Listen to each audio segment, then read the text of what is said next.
Alô, amigos. Hoje nós recebemos com muito prazer uma das figuras mais queridas do Recife, Maria Letícia Monteiro Cavalcante. É imortal, é escritora e é filha de um dos maiores pernambucanos de todos os tempos. Qual é a lembrança, Maria Letícia, que você tem do ministro Armando Monteiro?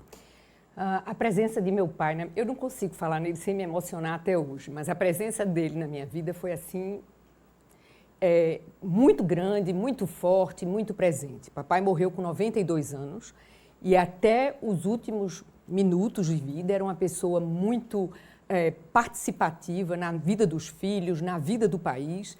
Eu digo sempre que meu pai passou muitos anos sem ter cargo público, mas ele exercia a política de maneira efetiva porque ele não se omitia de participar da vida do seu estado, da vida do seu país. Era uma pessoa, e eu digo sempre, meus irmãos às vezes nem gostam muito, que ele teve muitos filhos homens e só eu, apenas eu de mulher. E era queridinha, certamente? Não sei se era queridinha, mas de todos os filhos era mais parecida com ele. No jeito, no gosto, no prazer dos alimentos, a gente tinha um gosto muito parecido. E eu brinco dizendo que o que não era parecido, no fim, já incorporava só pelo fato, só pelo prazer de ser parecida com ele. Ele foi uma pessoa muito importante na minha vida. E eu tenho uma coisa curiosa. Eu entrevistei uma vez o ministro Armando Monteiro e eu perguntei a ele qual foi uma das coisas que deu mais alegria a ele no esporte. Ele foi jogar pelo esporte, ele foi jogador do esporte e não foi para o São Paulo que o pai dele não deixou. Exatamente. Ele jogava muitíssimo bem futebol, isso não só dito por ele, isso dito pelas as pessoas da geração dele, e está registrado isso em muitos jornais da época. Ele era conhecido como Monteiro. Então, ele recebeu um convite para jogar em São Paulo, tentou convencer o pai, dizendo que ele iria fazer uma universidade lá, Mackenzie, que era uma das melhores universidades. Ele era, então, estudante de engenharia, e ele disse que era uma universidade melhor, que ele ia estudar lá, que era melhor. Meu avô disse, olha, eu não sou maluco, você vai para jogar futebol, e se você for ser profissional de futebol, eu lhe boto no convento. Eu não sei se foi isso que acabou com a profissão dele de jogador, mas ele jogava muito bem. Zé Paulo ainda jogou com ele, ainda viu, ainda participou ele jogar. Ele tinha um estilo muito bonito. E muito interessante porque no aniversário de 80 anos, Eduardo, meu irmão, com muito carinho, resolveu organizar um jogo de futebol na usina. Então era o time do esporte com um time, outro time qualquer, seria o time da usina, não me lembro exatamente qual era o time, e papai jogou os primeiros 10 minutos desse jogo. E ainda com 80 anos, eu me lembro da gente comprando a chuteira, comprando o calção, ele entusiasmadíssimo, e na hora que ele entrou no campo, eu digo, ele tinha ainda um estilo bonito de jogar futebol. É claro que não jogava mais o que jogou, mas ele jogava, quer dizer, ele tinha todas as ferramentas de um bom jogador de futebol já com 80 anos. Ô Maria Letícia, como é que a literatura entrou na sua vida?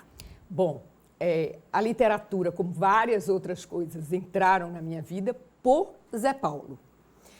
Foi com ele que eu aprendi o gosto pela leitura. Você não chama ele de Zé Paulinho, não? Não. Todo mundo chama de Zé Paulinho, você chama de Zé Paulo, é na moral, né? É na moral. Na moral. Nem chamo só de Zé Paulo, mas não vou lhe dizer como é que eu chamo ele de vez em quando, certo. não. Bom, então, foi vendo ele fazer, foi em casa que eu aprendi o gosto pela leitura, o prazer da escrita, e aprendi com ele, sobretudo, foi a obsessão na busca correta da informação. Agora eu soube que você teve muito ciúme de Fernando Pessoa. Diz que era uma paixão que ele dividia com você, era você e Fernando Pessoa. É verdade. Eu muitas vezes pensei em trocar meu nome para Ofélia, que era a grande paixão de Fernando Pessoa. Fernando Pessoa ocupou na vida de Zé Paulo grande parte do tempo disponível dele, porque ele continuava com a vida de escritório, de advogado, que é o que dá, as outras coisas ele faz, mas é o que dá prazer, é a profissão dele, é ser advogado. Então, na hora de lazer, ele, de certa forma, tirava o convívio comigo, com os filhos, dedicado a Fernando Pessoa.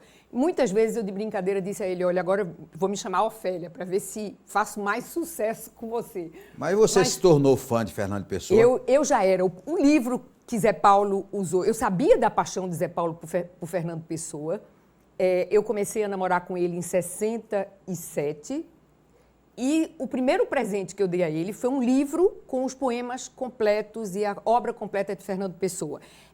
Então tem história É uma nisso. edição pequenininha que, se você quiser ver um dia, eu lhe mostro. Está todo marcado, está todo, quer dizer, eu sabia da paixão dele por Fernando Pessoa. E não tem quem não se apaixone por Fernando Pessoa. Então, esse projeto do livro foi um pouco projeto meu também. Porque a gente foi várias vezes para Portugal e as entrevistas que ele fazia, eu participava. Os lugares que ele ia para ilustrar o livro, eu ia com ele. Ele, quando saía de Recife, ele saía com a pauta de entrevista e eu já me incluía nessas que eu achava que seria interessante. Por exemplo, a entrevista com a sobrinha de Fernando Pessoa. Foi uma entrevista muito interessante e essa senhora, Dona Manuela, ainda é viva, determinou: o senhor pode vir me entrevistar, mas o senhor só passe aqui comigo 15 minutos. Agora, aquele encontro de Zé Paulinho com Fernando Pessoa no Chiado foi ficção, né? Claro que foi ficção, João, mas se a gente disser isso, ele vai dizer que a gente não entende nada de fantasma. Então, eu vou continuar dizendo que é ficção, ele vai continuar dizendo, claro que por graça, porque ele adora uma polêmica, você sabe disso, mas ele tem de tal forma uma identidade com Fernando Pessoa que ele fez uma coisa que valia a pena depois ele lhe contar. Ele descobriu um poema inacabado, sem título, de Fernando Pessoa.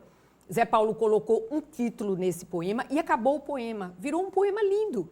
Então, ele hoje pode dizer que é parceiro de Fernando Pessoa. Não é todo mundo que pode dizer isso, não. Acho que muito pouca gente pode dizer isso. Ele tem essa paixão por Fernando Pessoa.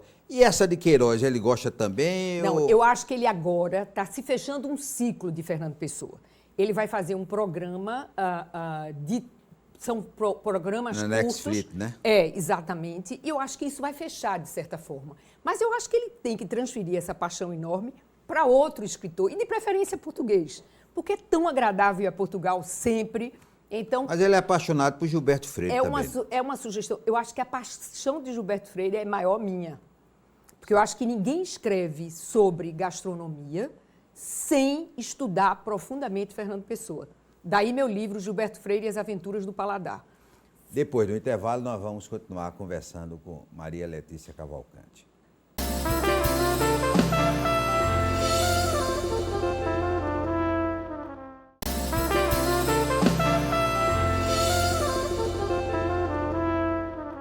Nós vamos continuar conversando com Maria Letícia, que é imortal. Quer dizer, essa entrevista a gente vai guardar, que ela não vai morrer, que é imortal. Mauro Mota me dizia: eu não quero ser imortal, eu queria ser imorrível. Imorrível, realmente, porque infelizmente a gente morre mesmo. Lhe traz prazer a atividade na Academia Pernambucana de Letras? Olha, um grande prazer. Primeiro, pela convivência com as pessoas, que são muito interessantes. Segundo, porque ser imortal realmente é um título muito importante na vida de um escritor. Eu acho que é o sonho de qualquer escritor entrar na Academia Pernambucana de Letras. E esse foi mais um dos pioneirismos de Pernambuco, porque pela primeira vez entrou numa academia uma pessoa que escrevia sobre a história dos alimentos. Porque aí entram poetas, entram escritores, biógrafos, escritores específicos em determinadas áreas, mas sobre gastronomia eu fui a primeira pessoa que entrou escrevendo sobre gastronomia. Maria Letícia, você nos contou que a paixão pela literatura foi em função de ver o trabalho de Zé Paulinho. Agora, como foi a paixão pela gastronomia? Bom, João, começou muito por acaso, porque um dia eu vendo um programa de televisão, uma senhora de São Paulo estava dando uma receita de sarapatel. Então, essa senhora terminou o programa dizendo: a receita é essa, mas eu aconselho vocês a colocar nesta receita creme de leite.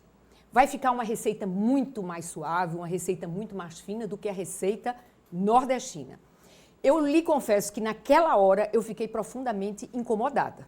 Eu digo: eu vou escrever para essa senhora para dizer que essa receita, na época eu pensei que pernambucana essa receita era, que esta receita é um patrimônio nosso e que ninguém pode ir para a televisão mexer nessa receita. Comecei a pesquisar. Era uma época muito difícil porque eram pouquíssimos os livros de gastronomia. Não existiam. Não existia ainda a facilidade do Google, isso há mais de 30 anos atrás. Então, eu comecei a pesquisar de sarapatel. Descobri logo que o sarapatel não é uma receita nordestina. O sarapatel é uma receita portuguesa que nós fazemos hoje da mesma maneira que os portugueses nos ensinaram. Engraçado porque para onde o português foi, levou a receita de sarapatel. E foi ganhando ingredientes diferentes. Por exemplo, em Goa, eles acrescentaram água de tamarindo, açafrão. Nós mantemos a receita ensinada pelos portugueses. Então, comecei a fazer uma pesquisa que me deu muito trabalho. Todas as vezes que a gente viajava, eu trazia livros disso. E então, fiz a pesquisa sobre o sarapatel. A partir daí, eu comecei a fazer pesquisa de outros pratos que eu julgava pernambucanos e que a maioria deles não eram pernambucanos. E comecei a colocar no computador. Na casa que a gente morava em Piedade, tinha um sótão. Zé Paulo subia para trabalhar, ficava de um lado da mesa. Esse lado da mesa tinha um piano junto, que de vez em quando ele interrompia, tocava piano, vinha. E do outro lado a gente colocou um computador. Então eu ia colocando essas fichas no computador. Um belo dia, Zé Paulo chegou em casa e disse, olha, Mário Hélio vai escrever uma revista, a revista Continente, e eu disse a ele que você vai escrever sobre gastronomia. Eu digo, Zé Paulo, eu sinto muito, eu não vou escrever sobre gastronomia. O escritor aqui em casa é você. Eu gosto de fazer minhas pesquisas, me dá muito prazer fazer essas pesquisas, mas eu não vou escrever. Ele disse, faça então uma coisa. Você escreve um artigo. Se você, depois que escrever esse artigo, chegar à conclusão de que não quer mais escrever, você não escreve mais, mas tente um. Bom, eu comecei a escrever esse artigo, escrevi 10 anos na revista Continente, escrevi sobre vários blogs e comecei, então, a junção desses artigos de 10 anos na revista Continente, deu o livro História dos Sabores Pernambucanos. História dos Sabores Pernambucanos não foi o primeiro livro. O primeiro livro foi o Negro Açúcar. Esse livro é até oferecido, é dedicado a meu pai, que tudo que eu sei de açúcar, todo esse gosto pela vida em volta do açúcar, sobre a influência desse açúcar na vida, sobretudo do nordestino, eu devo a ele. Então, esse primeiro livro foi o Negro Açúcar, depois foi História dos Sabores Pernambucanos, que de certa forma foi uma junção dos artigos da Continente. Depois, então, eu escrevi um livro chamado Esses Pratos Maravilhosos e Seus Nomes Esquisitos. Porque, por exemplo, são pratos que a gente... Bacalhau a Gomes de Sá. Quem era esse Gomes de Sá que dá nome ao bacalhau? Crepe Suzette. Quem era essa Suzette que dá nome ao crepe? Eram perguntas que, de certa forma, eu respondia a quem me escrevia, a quem me perguntava. Então, saiu esse livro. O outro livro foi Gilberto Freire e as Aventuras do Paladar. E por que foi que eu escrevi esse livro sobre o que Gilberto Freire escreveu sobre alimentos? Porque ele é uma referência importante, não só em vários assuntos de sociologia, mas principalmente na gastronomia. Aquele licor é verdadeiro? Olha, eu não provei o licor feito por ele. As pessoas que provaram diziam que nem era um licor muito bom, mas ele fazia um grande charme. Eu provei e não gostei, não. Pois é isso. Fazia um grande charme, porque ele dizia que fazia, juntando a esse licor, um licor feito por umas freiras que tinham que ser virgens. As pitangas tinham que ser colhidas no pomar dele, quer dizer, e ele passou a receita para Fernando. Fernando morreu e não deixou para nenhum filho. Então eu digo, de repente a gente juntando esses ingredientes, quem sabe se a gente não consegue fazer também um licor desse, mas isso cabe a Sônia, a Gilbertinho, que são descendentes da família dele. Eu não tive o privilégio de provar esse licor de Gilberto Freire. Ô Maria Letícia, você está escrevendo um livro com um padre, né? Olha, mais uma dos estímulos imensos que Zé Paulo me dá a vida inteira nessa área, porque esse padre é uma figura muito interessante, tanto que agora quem fez o retiro do Papa, o Papa convidou ele, um padre de Portugal, para fazer o retiro do Papa. Ele faz umas homilias lindas, e celebrava na Capelinha do Rato, junto do Marquês de Pombal. E Zé Paulo conheceu ele aqui e disse, olha, você vai, a primeira vez que a gente for a Portugal, a gente vai encontrar com o padre Tolentino. Nesse encontro, ele nos convidou para tomar um chá nas Vicentinas, umas freirinhas que fazem os doces. E aí Zé Paulo, que fala muito, disse, olha, minha mulher escreve sobre gastronomia. Ele disse, por que a gente não faz um trabalho junto sobre a história dos alimentos da Bíblia? Zé Paulo disse, fechado, ela vai fazer o trabalho. Quando a gente saiu, eu disse, Zé Paulo, você tá tem doido? Ideia do que significa uma pessoa, uma leiga, escrever sobre os alimentos da Bíblia, que não tem uma base grande sobre teologia, o que é escrever isso? Ele disse, não, mas você vai escrever. Eu fiquei com aquilo na cabeça, comecei a pesquisar. João, olha, é um trabalho imenso, porque primeiro eu li a Bíblia toda, marcando os alimentos, onde ela referia alimento.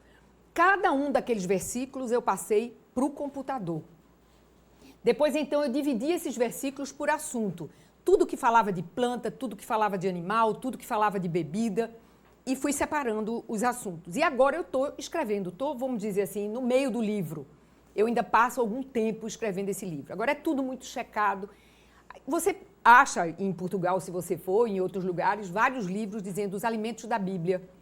Só que a Bíblia não tem nenhuma receita.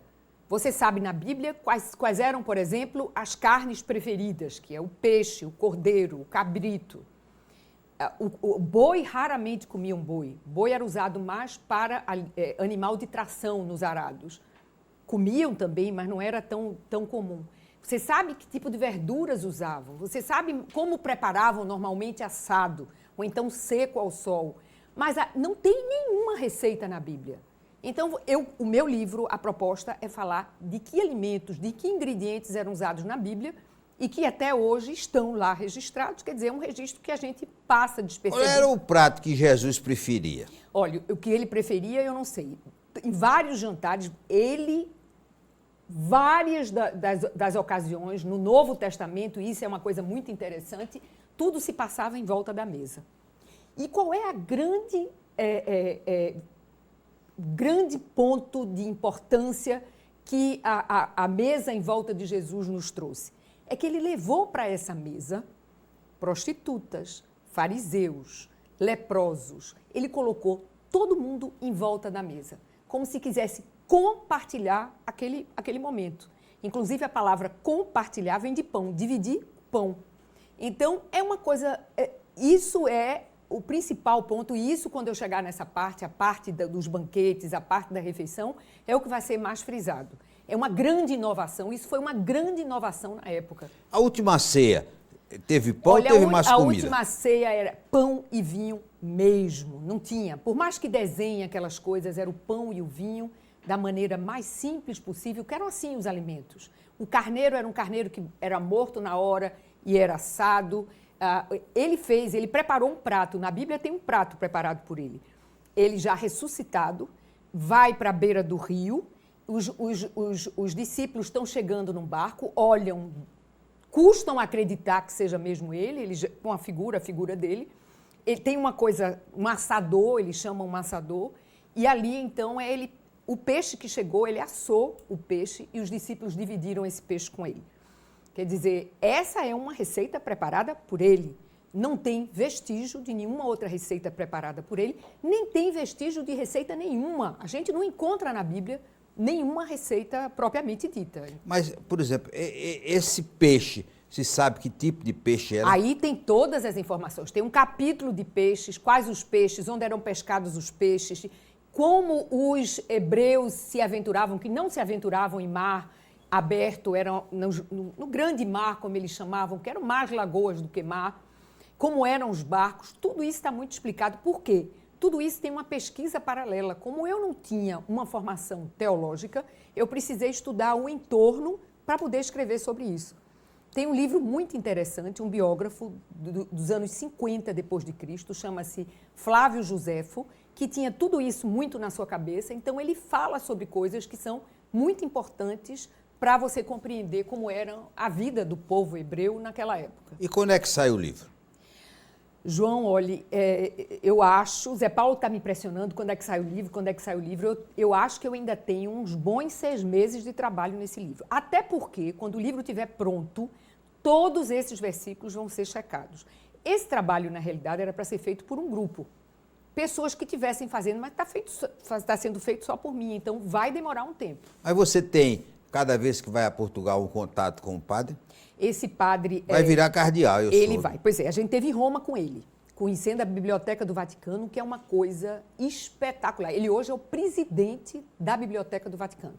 Todo presidente da Biblioteca do Vaticano automaticamente é cardeal. Então, as notícias é que ele será cardeal até julho desse ano. Eu fiquei muito satisfeita na hora, porque eu disse, Zé Paulo, a gente vai visitar ele. Então, eu vou dizer a ele que esse projeto, esse nosso projeto, porque ele vai fazer todo o estudo de abertura desse livro. todo esse projeto nosso vai ficar para uma outra etapa, ele agora está muito ocupado. E dito e feito, sentamos para conversar com ele depois que visitamos a biblioteca e eu disse, Zé Paulo, eu vou dizer a ele que a gente vai adiar esse projeto. Quando a gente estava conversando, ele aí virou-se para mim e fez, e o nosso projeto? Eu disse, pensei comigo, estou perdida, o projeto continua vivo, eu tenho que dar andamento ao livro o mais rápido possível. Até porque quem vai receber o primeiro exemplar é o Papa Francisco, né? Não sei, João. Com certeza. Não sei. O primeiro Mas eu sei. Não sei. Tem que ser. Um dos primeiros exemplares é seu e de Sheila, lhe prometo isso. Mas o primeiro é do Papa. Depois do intervalo nós vamos continuar conversando com Maria Letícia.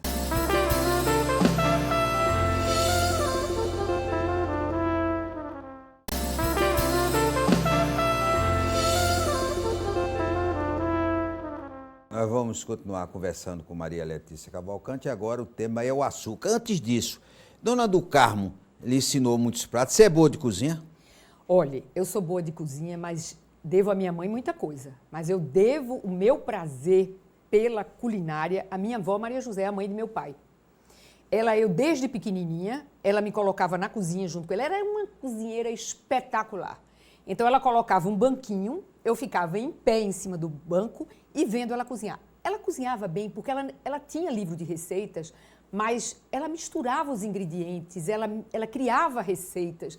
Então eu ficava completamente encantada. Eu me lembro que um dia ela estava dando um chá na casa dela, às amigas, e eu participei, eu ajudei, eu fiquei. E uma das amigas chegou junto das netas e perguntou, menina, para ser simpática e agradável, disse, meninas, o que é que vocês vão ser quando crescer? Uma disse, eu vou ser química, a outra disse, eu vou ser professora, e quando me perguntou, disse, eu vou ser cozinheira. Minha avó não disse nada. Quando saíram as visitas, ela disse, olha, tá tudo muito bem, mas você não vai dizer que vai ser cozinheira. Eu digo, mas eu gosto de cozinhar, eu adoro cozinhar. A vida foi muito generosa comigo, porque eu fiz psicologia, ensinei língua há muito tempo, mas o que eu faço hoje é trabalhar com gastronomia, porque eu escrevo sobre a história dos alimentos e gosto muito. E como o Zé Paulo gosta muito de comer, é um prazer muito grande experimentar receita, fazer receitas, porque ele é um excelente experimentador de pratos. Então, o que eu devo nesta área, a área de gostar de cozinhar, foi a mãe de meu pai, vovó Maria José. E o Projeto Açúcar? Bom, o açúcar, quer a gente queira, quer não queira, como todo nordestino, é muito influenciado por esse açúcar. Gilberto Freire tem uma frase que eu acho importantíssima. Sem açúcar não se compreende um homem do Nordeste. Por quê? Porque esse açúcar influenciou a nossa economia, isso todo mundo sabe. Influenciou a nossa formação social, porque foi criando aqui uma sociedade patriarcal em volta desse açúcar. Ele influenciou a nossa cultura, canto, dança, música, pintura, festas populares e influenciou, sobretudo, literatura. Muitos são os poetas que escreveram sobre esse açúcar.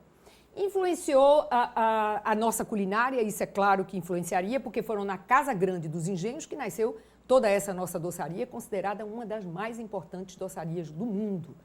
Influenciou a formação da nossa raça, porque o açúcar trouxe para cá alegria, trouxe para cá progresso, trouxe para cá riqueza, mas com esse açúcar veio o horror que foi a escravidão.